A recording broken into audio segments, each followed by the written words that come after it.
Mizote Kabeku, c'est un studio de films d'animation traditionnel.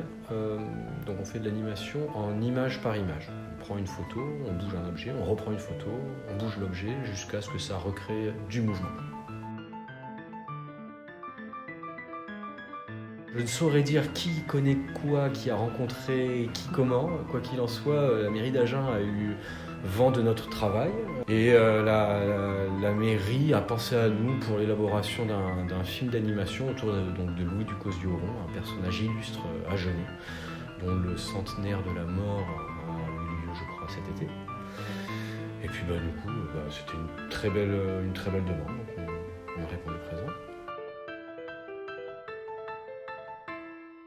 Tout à fait. L'exposition commence par la projection de ce film. C'est un film qu'on a réalisé en plusieurs temps. Il y a eu un temps d'écriture, un temps de réalisation du film et puis de la post-production. On s'est rapproché de tout un collège de spécialistes de la photographie, du personnage de Louis Ducos-Dioron et d'autres gens plus scientifiques, à spectre un peu plus large pour valider tout ce qu'on pouvait écrire et dire autour de la photographie et du personnage. Et puis on a fait un film de 12 minutes. Voilà. C'est tout l'objet de la première partie de l'exposition. En fait, Mizote Kabeku, alors on s'en est pas fait une spécialité, mais on a fait beaucoup de films d'animation à base de papier découpé. Donc c'est une technique qu'on commence maintenant à maîtriser un petit peu, avec laquelle on s'amuse beaucoup, et on a voulu montrer effectivement comment est-ce que la mise en œuvre d'un tel film d'animation en papier découpé pouvait se faire. Donc on a ramené nos découpages, nos planches de dessin qui sont le travail préparatoire à tout ça, et puis on a essayé d'expliquer un petit peu comment tout ça se fabrique. Donc l'écriture, le storyboarding, c'est-à-dire vraiment scénariser la chose de façon un peu cinématographique.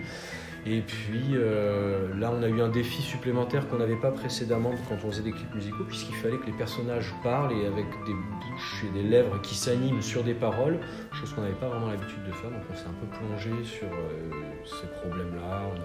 On a dû synchroniser de l'image avec des enregistrements. Il a fallu enregistrer des gens. Enfin, tout ça, c'est des choses un peu nouvelles pour nous. Et voilà, on a essayé de tout révéler, de tout montrer. Donc dans l'exposition, il y a des photos du tournage, bien sûr, des petits time-lapse sur des instants, sur quelques scènes qui sont animées.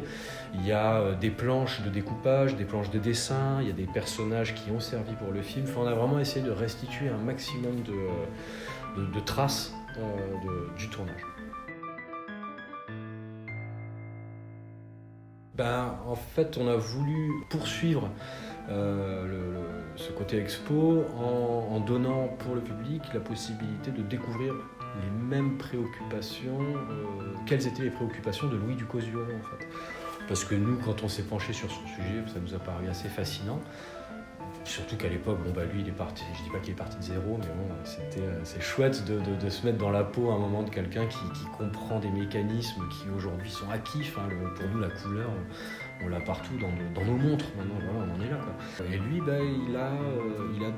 il est à l'origine de tout ça. Donc ça nous a paru important de développer toutes ces notions auxquelles lui s'est confronté entre la lumière et la décomposition de la lumière, ou la recomposition des lumières et des couleurs par des filtres, des mélanges de couleurs précisément et tout ça.